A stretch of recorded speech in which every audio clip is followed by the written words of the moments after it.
Assalamualaikum warahmatullahi wabarakatuh. Perkenalkan dok, nama saya Muhammad Yusuf Akbar dengan NPM 1718011122. Di sini saya akan melakukan TSL7 yaitu prosedur resusitasi pada neonatus. Pertama-tama kita informasikan dulu kepada keluarga pasien, baik Pak, Bu. Di sini anak Bapak dan Ibu denyut jantungnya lemah dan pernapasannya lemah. Jadi di sini saya akan melakukan resusitasi pada anak Ibu. Apakah Ibu bersedia? Bersedia, baik.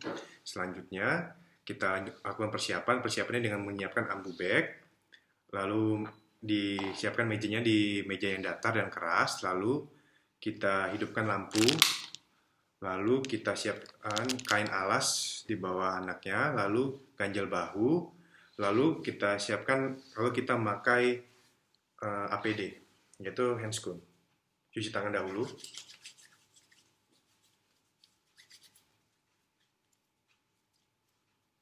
Lalu memakai handscoon.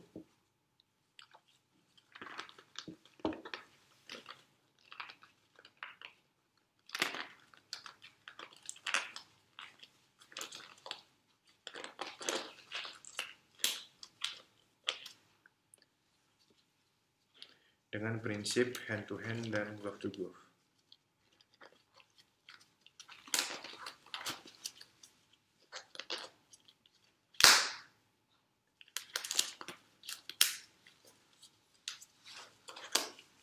Lalu selanjutnya kita nilai, yaitu pada asesmen pada bayinya kita nilai apakah bayi bernafas, apakah bayinya menangis, lalu apakah tonus bayinya bergerak aktif atau tidak, tonus ototnya.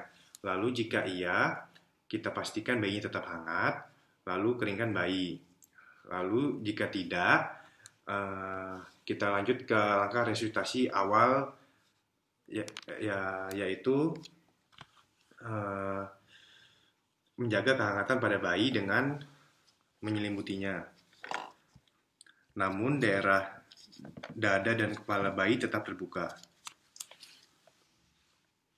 Lalu jika sudah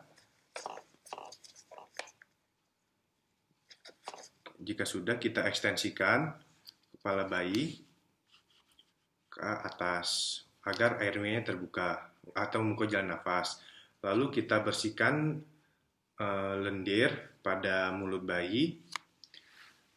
Kita taruh di mulutnya dulu, kurang lebih kedalamannya 5 cm. Kurang dari 5 cm. Lalu pada hidung bayi kanan dan kiri kurang dari 3 cm. Oke, setelah itu kita keringkan dahulu. Lalu stimulasi taktil pada berita itu dengan dari kakinya, menyentil. Oke, setelah itu kita reposisikan lagi bayinya, lalu nilai usaha nafasnya bagaimana, lalu warna kulitnya apakah normal atau tidak, lalu denyut jantung bayinya kita nilai dengan stetoskop.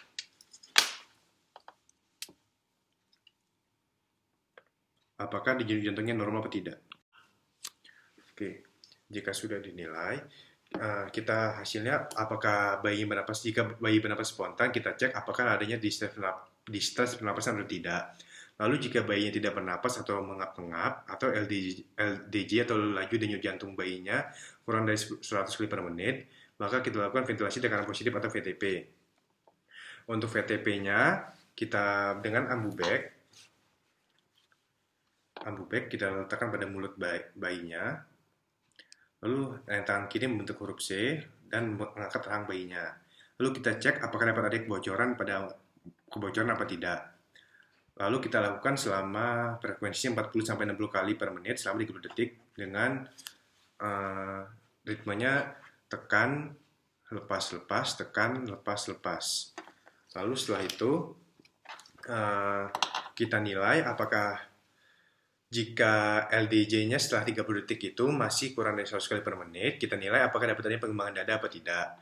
Lalu jika dadanya tidak mengembang adekuat, kita lihat posisi kepala bayinya bagaimana, lalu kita cek apakah dapat adanya obstruksi jalan napas atau tidak, lalu apakah dapat adanya kebocoran cukup atau tidak, lalu apakah inspirasinya cukup atau tidak. Lalu jika dada bayinya mengembang adekuat, yaitu laju LDJ-nya kurang dari 60 kali per menit, maka kita lakukan VTP dan kompresi dada. Lalu kita pertimbangkan apakah perlu dilakukan intubasi atau tidak, dan evaluasi. Untuk evaluasinya, kita nilai usaha napas, denyut jantungnya, dan warna kulit bayinya. Lalu jika tidak ada perbaikan, kita lanjut ke VTP dan kompresi dada. Plus kompresi dada. Jadi kita butuh asisten. Asistennya itu kita suruh VTP, sementara kita memberikan kompresi selama 1 menit, di mana terdiri dari 3 kali kompresi, 1, 2, 3, dan VTP lagi 1, 2, 3, dan lagi 1, 2, 3. Kita lakukan selama 1 menit. Lalu kita nilai lagi apakah bagaimana usaha napasnya, denyut jantungnya, dan warna kulitnya lagi. Lalu jika denyut jantungnya masih 60 kali per menit dan masih adanya cyanosis, kita pertimbangkan menggunakan epinefrin. Untuk epinefrinnya itu bisa melalui ETT. Dosis ETT itu kurang 1 mili per kilogram berat badan, atau bisa melalui intravena. Atau intravena itu dosisnya 0,1 mili per kilogram berat badan. Jika bayi belum bernapas spontan dan cyanosis, tapi denyut jantungnya lebih dari 60 kali per menit, maka kita lakukan ventilasi saja dan lakukan penilaian. Lalu jika bayinya tidak bernapas dan ventilasi sudah dilakukan lebih dari 2 menit, maka siapkan rujukan. Lalu jika sudah 10 menit, sudah diventilasi dan tidak ada hasil, dan bayi tidak bernapas, maka kita hentikan resusitasinya. Oke, setelahnya itu kita ada tindakan pasca resusitasi. Jika resusitasinya berhasil dan denyut jantung bayinya lebih dari 100 kali per menit, maka lakukan perawatan pasca resusitasi. Namun jika perlu rujukan, pertama-tama kita konseling dulu pada keluarga anaknya, baru ini perlu rujukan. Lalu kita lanjutkan resusitasi, kita pantau tanda bahayanya, kita cegah hipotermi, mencegah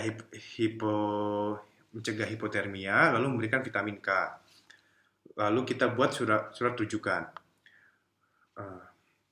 Setelah itu, jika resusitasinya tidak berhasil, kita lakukan konseling pada keluarga bayinya. Oke, setelah itu jika sudah dilakukan semua, kita dekontaminasi alat-alat dan kita terapkan alat-alat. Lalu kita lepas handscoon dan cuci tangan WHO lagi.